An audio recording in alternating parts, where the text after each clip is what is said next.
ഇന്ന് നമ്മളെ ചിരിപ്പിക്കുവാൻ വേണ്ടി സോളമൻ മഹാരാജാവിന്റെ ടീമുകൾ ഇവിടെ എത്തിയിട്ടുണ്ട്.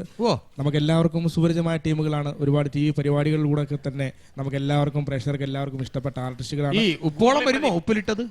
ഉപ്പോളം വരുമോ ഉപ്പിലിട്ടത്? അതെ, ഇത് ഉപ്പിലിട്ടതിനേക്കാൾ ഗംഭീരമാണ്. കാരണം ഗംഭീര പ്രകടനമാണ്. നമുക്ക് സ്വാഗതം ചെയ്യാം ഗൂഗിളി പ്രദീപ്. ഇനിയിപ്പോൾ ഇന്റർവ്യൂ ചെയ്യാൻ വരുമ്പോൾ ഞാൻ ഇത് എന്തൊക്കെ പറയും? ആ പിള്ളേരാണെങ്കിൽ മുടിഞ്ഞ പിള്ളേർ കഥാബുക്കുകൾ കംപ്ലീറ്റ് എടുത്തോണ്ട് പോയി എന്ന് നോക്കിയിട്ട് 4-5 കഥ നോക്കി പറയാമെന്ന് വിചാരിച്ചാണ്. ഇങ്ങനത്തെ പിള്ളേർ വീട്ടിലുണ്ടെങ്കിൽ വേട്ടക്കാരന്മാരുടെ കാര്യം എന്താകും? ചേട്ടോ കഥകൾ. ഓ ചേട്ടാ, ഓ ഡേ കൊട്ടപ്പേര് വിളിക്കല്ലടാ, വേട്ടക്കാരെന്ന് പറഞ്ഞിട്ട് ചേട്ടാ ചേട്ടാന്നാ എടേ വാ വാ ആളുടെ ചേട്ടാ, ഞങ്ങളെ ഞെട്ടിപ്പ് പത്രത്തിന്റെ അയ്യോ നിങ്ങൾ വരുമെന്ന് പറഞ്ഞപ്പോൾ പോയതാണ്ട് അത് പൊട്ടിയും പോയി. പൊട്ടി പോയല്ലേ? അതെ, പിന്നെ ഞങ്ങളാ ചേട്ടൻ ഒന്ന് ഇന്റർവ്യൂ ചെയ്യാൻ വേണ്ടി വന്നേ. തുടങ്ങല്ലേ? ഇന്റർവ്യൂ ചെയ്യുന്നതിന് മുമ്പേ നമുക്ക് ചേട്ടൻ രണ്ടു ആദ്യം കുറെ ഫോട്ടോ എടുക്കാം. ഫോട്ടോ ഞാൻ ആദ്യമേ ഫോട്ടോ എടുത്തിട്ട് നമുക്ക് പറയാം, പിന്നെ എടുക്കാൻ പറ്റില്ലല്ലോ.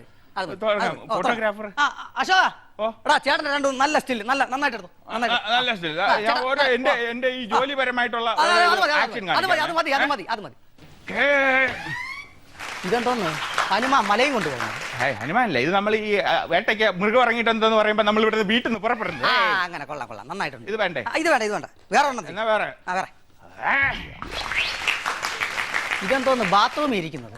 അണ്ണാശേ, ഇത് മറ്റേ ആക്രമിക്കാം, മൃഗത്തിന്റെ മുന്നിൽ ചാടി നിൽക്കുന്നത്. ഇങ്ങനെയാണെങ്കിൽ ആക്രമിക്കും. ഇതൊന്നും വേണ്ട, വേറെ നല്ലൊരു പോസ് കൊടുത്തു. നന്നായിട്ട് വളരെ മാന്യമായിട്ട് ഗൗരവത്തിൽ. ഇത് കൊള്ളാം. ഇതെടുത്ത് വെച്ചോ, മരിക്കുമ്പോ ചരമക്കാളത്തേക്ക് കൊടുക്കാം. ഫോട്ടോ എടുക്കണ്ട കേട്ടോ നിങ്ങൾ. മറ്റേ ഇന്റർവ്യൂ മതി. ശരി, ഇന്റർവ്യൂ. അപ്പോഴേ ചേട്ടൻ ഈ വേട്ടയാടാൻ പോയ സ്ഥലങ്ങളെ കുറിച്ച് ചോദ്യങ്ങൾ എനിക്ക് ആദ്യമേ പറഞ്ഞു തരുമോ? എന്തോന്നു? എന്റെ ഉത്തരങ്ങളൂടെ പറഞ്ഞു തരുമോ? എനിക്ക് അറിഞ്ഞൂടാ, ഉത്തരങ്ങൾ അറിഞ്ഞൂടാ നിങ്ങളെ. അതല്ല ചോദ്യങ്ങൾ എന്ന് പറഞ്ഞാൽ ഞങ്ങൾ ചേട്ടന്റെ അനുഭവത്തിലുള്ള കാര്യങ്ങളാണ് പറയാനുള്ളത്. എനിക്ക് ഇതിന്റെ ഉത്തരം കുഴപ്പമില്ല, വരണ പറഞ്ഞാൽ മതിയാ. ചേട്ടാ, ഈ PSCയുടെ ഇതൊന്നുമല്ല, പരീക്ഷയൊന്നുമല്ല. ഇത് ചോദ്യം ചോദിച്ചോണ്ട് ഉത്തരങ്ങൾ അങ്ങനെ പറയാം. ചേട്ടന്റെ അനുഭവ കാര്യങ്ങൾ പറഞ്ഞാൽ മതി. അത് മതി. അപ്പൊ ഞാൻ ചോദ്യങ്ങൾ ഓരോന്നായിട്ട് ചോദിക്കാം. ചേട്ടാ, ചേട്ടന്റെ ഈ മുഖത്തെ പാട് ഇതെന്താണ്? ഇത് പാടല്ല, മീശ. അതല്ല, അപ്പുറത്തെ പാട്. ഉണ്ണി. അതല്ല ചേട്ടാ, ഈ മാന്തിയ പാട്. ഇത് പുലിനകം കൊണ്ട് പുലിയുടെ നഖം കൊണ്ട് മുറിച്ചാണോ? ശബരിമലയിൽ വേട്ടയ്ക്ക് പോയോ? വേട്ടയ്ക്ക് പോയതല്ല, മാമന്റെ മക്കള് ശബരിമലയിൽ പോയിട്ട് മറ്റേ പുലിയുടെ നഖമുള്ള മാല വാങ്ങിച്ചോണ്ട് വന്ന് ഒരു കൊച്ചു വെച്ച് മാന്തി തന്നത്. അങ്ങനെ അതാണ് കൊള്ളാം കേട്ടാ. ചേട്ടാ, അതല്ല ഞാൻ ചോദിക്കുന്നത്, ചേട്ടൻ ഈ സാധാരണ വേട്ടയാടുന്ന സ്ഥലങ്ങളെന്ന് പറഞ്ഞു കഴിഞ്ഞാല് ഈ ശല്യം എവിടെയുണ്ടോ അവിടെയൊക്കെ. ഇപ്പൊ പൊതുവെ ഇങ്ങനെ അങ്ങനെ ശല്യമൊന്നുമില്ല. ഇപ്പൊ ഈ കൃഷിയിടങ്ങളിലാണ് കൂടുതൽ ശല്യം.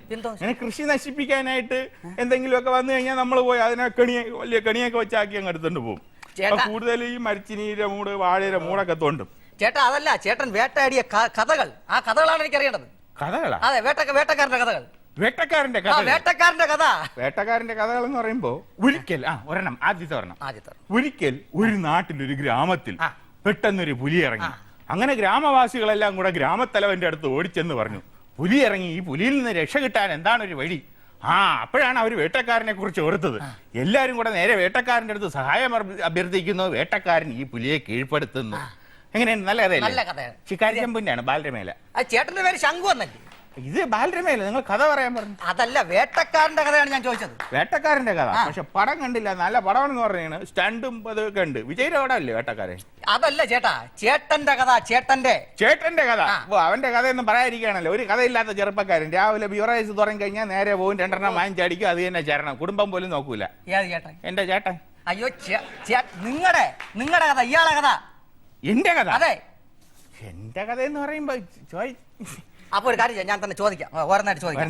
ചേട്ടാ, ചേട്ടൻ സാധാരണയായി വേട്ടയാടുന്ന സ്ഥലങ്ങൾ ഈ ചെറിയ ചെറിയ പറമ്പുകളാണെന്ന് പറഞ്ഞു. ഈ പറമ്പിൽ ചേട്ടൻ എന്താണ് വേട്ടയാടുന്നത്? അത് ഞാൻ നേരത്തെ പറഞ്ഞില്ലേ, ഈ മരിച്ചിനിയും മറ്റേ വാഴയുടെ മൂടൊക്കെ തോണ്ടാൻ വന്നു കഴിഞ്ഞാൽ നമ്മൾ വേട്ടയാടി തന്നെ ആവണം, അല്ലെങ്കിൽ കൃഷി നശിച്ചു. എന്തിനാണ് ചേട്ടൻ വേട്ടയാടുന്നത്? നമ്മൾ ഇത് വെച്ച് പിടിക്കാന്നല്ലേ ഉള്ളൂ. ഇപ്പൊ ഒരുപാട് ഇതൊക്കെ ഉണ്ടല്ലോ, മറ്റേ വലിയ കണികളുണ്ട്, അത് വെച്ച് പിടിക്കാം. എലിക്കണി വെച്ച് പിടിക്കാം. ചേട്ടാ, എലിയല്ല, വേറെ എന്തോന്നിനാണ് വേട്ടയാടുന്നത്? എലിയല്ല, ഒരു ദിവസം വീട്ടിന്റെ അടുക്കളയിൽ ഒരു ദിവസം വന്ന് മീൻചട്ടിയിൽ തലയിട്ട് ഒറ്റയടി കമ്പെടുത്ത് കിടക്കണ് പൊട്ടിക്കൊണ്ട് കലം. പൂച്ച വേട്ടയാടുന്നല്ല, വന്യമൃഗങ്ങളെ വേട്ടയാടണം. അതാണ് വേട്ട എന്ന് പറയുന്നത്. ഇപ്പൊ ഈ വന്യമൃഗങ്ങളൊക്കെ എവിടെയാ ഉള്ളത്? അല്ലെങ്കിൽ തന്നെ ഒരു വന്യമൃഗത്തിന് ചെന്ന് വേട്ടയുടെ അവിടെ ലൈസൻസ് ഉണ്ടാ? ഒരിക്കൽ ഒരു ഹിന്ദി നടൻ ചെന്ന് ഏതോ ഒരു മാനിനെ പിടിച്ചതിന് എത്ര കൊല്ലം കടന്നെന്നറിയാവോ? അടാ മക്കളെ, നീ വിചാരിക്കും പോലെ അങ്ങനെയൊന്നും പോയി വേട്ടയാടാനൊന്നും പറ്റൂല. അത് പോട്ടെ ചേട്ടാ, ഞാൻ കയറി വന്നപ്പോഴേ അവിടെ വീടിന്റെ മുന്നേ ആയിട്ട് ഒരു കാട്ടുപോത്തിന് തല വെച്ചേക്കുന്നു. അവിടെ വീടിന്റെ കട്ടളയുടെ മേളിലായിട്ട്, കഥവിന്റെ മേളിലായിട്ട് ഒരു വലിയ കാട്ടുപോത്തിന്റെ തല. കാട്ടുപോത്തിന്റെ തല. അത് ചേട്ടൻ വേട്ടയാടിയ? അതില്ലല്ലോ. അയ്യോ, അത് എന്റെ അച്ഛനെ കൊന്ന കാട്ടുപോത്തിന്റെ തലേ. അതന്നെ, അത് ചേട്ടൻ വേട്ടയാടി? അല്ല, വേട്ടയാടി കൊണ്ടുവച്ചല്ലോ, അത് ഇവിടെ പണ്ടേ ഇരിപ്പുണ്ട്. അച്ഛനെ കൊന്നെന്ന് പറഞ്ഞു. അതൊരു ദിവസം അച്ഛൻ രാവിലെ ഇത് മറ്റേ ചായ എടുത്തിട്ട് പേപ്പർ വായിക്കാൻ ചെന്ന് അതിന്റെ അടിയിലിരുന്നു. അത് ആണി നിളകി വന്ന് അച്ഛന്റെ തലയിൽ നിന്ന് അച്ഛൻ ചത്തുപോയി. വീണ്ടും അടുത്ത് വെച്ചിരിക്കുകയാണ്. അങ്ങനെ ഭാര്യയുടെ അച്ഛൻ വരികയാണെങ്കിൽ പേപ്പർ എടുത്ത് കൊടുക്കാമല്ലോ. ചേട്ടാ, ഞാൻ ചോദിക്കാൻ വന്നത്, ചേട്ടാ ഇങ്ങനെയുള്ള വേട്ടയൊന്നും പോരാ. ചേട്ടൻ വേട്ടയാടുന്നെന്ന് പറഞ്ഞാൽ നല്ല വന്യമൃഗങ്ങളെ വേട്ടയാണ്. വന്യമൃഗം? നീ കുറെ നേരത്തെ വന്യമൃഗം എന്ന് പറഞ്ഞിട്ട് ഇവിടെ എവിടെ വന്യമൃഗം ഇരിക്കണേ? ചേട്ടാ നല്ല ഈ സിംഹം, കടുവ അങ്ങനെയുള്ള വലിയ വലിയ മൃഗങ്ങളെ പിടിക്കാനുള്ളത്. അത് ഇവിടെ പോയി പിടിക്കാം, ഇവിടെ വല്ലതും ഉണ്ടാ? അത് എടാ കാട്ടിൽ പോയി പിടിക്കണമെന്ന്. കാട്ടിൽ പോയി എന്താ പിടിക്കേ? സിംഹത്തിനെയും കടുവയും കരടിയൊക്കെ പിടിക്കണം. കരടിയെ പിടിക്കണം, കരടിയെ പിടിച്ചിട്ട് വരണം. അതാണ് ഏറ്റവും വലിയ വേട്ട എന്ന് പറയുന്നത്. അതൊരു വേട്ടക്കാരുടെ ഗമയെന്ന് പറഞ്ഞതാണ്. എങ്ങനെയാണ് ഈ കരടിയെ? കരടിയെ പിടിക്കാൻ വേണ്ടിട്ട് നമ്മൾ ആദ്യം കരടിയുടെ ഗുഹയെ ചേർന്നു. ഗുഹയുടെ മുമ്പ് ചെന്നിട്ട് കരടിയെ വിളിക്കണം. കരടിയുടെ പേര് നമുക്ക് അറിഞ്ഞൂടല്ലോ. എടാ കരടിയെ വിളിക്കണം, കരടിയെന്ന് വിളിക്കണം. കരടിയെന്ന് വിളിക്കണം. കരടിയെന്ന് വിളിക്കണം. അവിടെ ചെന്നിട്ട് ഡേ കരടി, എടാ നിന്നെ തന്നെടാ, എന്റെ അളിയനാ എടാ നിന്നെ, എടാ കരടി, എടേ മുടി വളർത്തിയ കരടി, എടാ നിന്നെ തന്നെ അപ്പോഴത്തേക്കും കരടി അവിടെ അങ്ങനെ നോയിക്കൊണ്ടിരിക്കുമ്പോ ചെറിയൊരു അതിനൊരു ചെറിയ ദേഷ്യമൊക്കെ അങ്ങനെ വന്നിരിക്കുമ്പോഴത്തേക്കും ഈ നല്ല കല്ലുണ്ടല്ലോ, കല്ലെടുത്ത് ഗുഹയ്ക്കകത്തെറിയണം. അപ്പോഴത്തേക്കും ദേഷ്യം വരുമ്പോഴത്തേക്കും കരടി ഏത് നിമിഷവും ചാടി വരും. അപ്പം തോക്കുമായി പോണം. അതെ, തോക്കുമായിട്ട് ജാഗരൂകനായിട്ട് നിൽക്കണം. കരടി ചാടുന്നു, വെടിവെക്കുന്നു. അങ്ങനെയാണ് ചെയ്യാനുള്ളത്. ഇങ്ങനെയാണല്ലേ? അതെ, ഇങ്ങനെ കരടിയൊക്കെ വെടിവെച്ചിട്ട് വന്നാലേ നല്ല വേട്ടക്കാരെന്ന് പേര് കിട്ടും. മനസ്സിലായി? അല്ലാതെ എലിയും പൂച്ചയെന്ന് പിടിച്ചു കഴിഞ്ഞാൽ എനിക്ക് ഇവിടെ ഇന്റർവ്യൂ നിന്റെ ഫോട്ടോ ഒന്നും ഇടാൻ പറ്റില്ല. നീ കരടിയെ പിടിച്ചിട്ട് വാ, കരടിയെ പിടിച്ചിട്ട് വന്നിട്ട് ഞാൻ വരാം. ശരിയാണോ? ശരി, നിങ്ങളെ പത്രത്തിൽ എന്റെ ഇന്റർവ്യൂ എപ്പോ ചോദിച്ചാൽ മതി. കരടി എങ്കിൽ കരടി, ഗുഹയിൽ പോയി കരടിയെ പിടിക്കുക തന്നെ. ഗുഹ. ശങ്കുണ്ണി ചേട്ടോ, ചേട്ടാ, ശങ്കുണ്ണി ചേട്ടോ. ശങ്കുണ്ണിയടാ, നീ വന്നല്ലേ? വന്ന്. ശങ്കുണ്ണി ചേട്ടല്ലേ? ഞാൻ തന്നെടാ ശങ്കുണ്ണി ചേട്ടൻ. അയ്യോ ചേട്ടാ, ഇതെന്ത് പറ്റി? എന്ത് പറ്റിയെന്നാ നീ എല്ലടാ പറഞ്ഞത്? വലിയ വേട്ടക്കാരനാവാൻ കരടിയെ പിടിക്കണമെന്ന്. അതെ ഞാൻ പറഞ്ഞു. കരടിയെ പിടിച്ചാലേ വലിയ വേട്ടക്കാരനാവല്ലേ? നീ എന്താന്ന് പറഞ്ഞത്?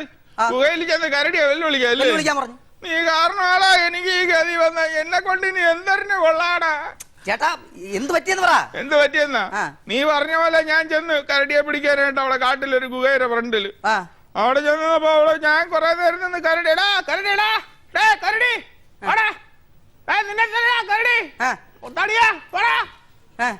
അങ്ങനെ വിളിച്ച് അപ്പോഴും അവിടെ ബഹളമൊന്നും കേട്ടില്ല.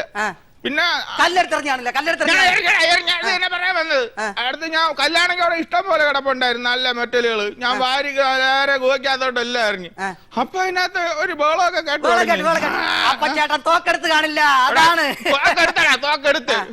തോക്കെടുത്തിട്ട് ഞാൻ അങ്ങനെ നിന്ന് ഇങ്ങനെ വെയിറ്റ് ചെയ്ത് നിൽക്കുകയായിരുന്നു. ഞാൻ കാഞ്ചി വലിക്കാനായിട്ട് ഇങ്ങനെ റെഡിയായി നിന്നപ്പോ കാരണം ആ ഗുഹയിൽ നിന്ന് കരടിക്ക് വരെ ഒരു ട്രെയിൻ ഇറങ്ങി വരണ്ട. എന്റെ പുറത്തൂടെ കയറി ഇറങ്ങിപ്പോയി. പൊന്നു ചേട്ടാ, എന്താ പറ്റി ചേട്ടാ? എടാ അത് ഏതോ ട്രെയിൻ വരണ ഗുഹയാടാ, പോടാ നിന്റെ കരടി.